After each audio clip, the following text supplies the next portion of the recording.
الله. ما أدرك القتل الذي تستعملينه يا علينا. شكرا يا فائزة، حقا لأن الإسلام يحث مسلما على النظافة.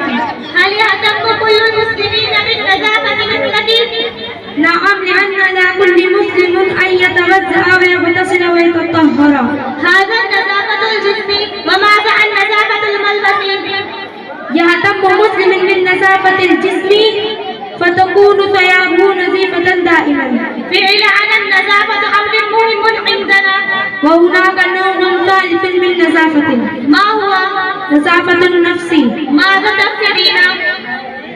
يجب أن يكون مسلم نظيف القلب لأخيه، يحب لأخيه كما يحب لنفسه. شكرا يا علينا، فقد تعلمت منك يوم الكثير. السلام عليكم ورحمة الله وبركاته. وعليكم السلام ورحمة الله وبركاته.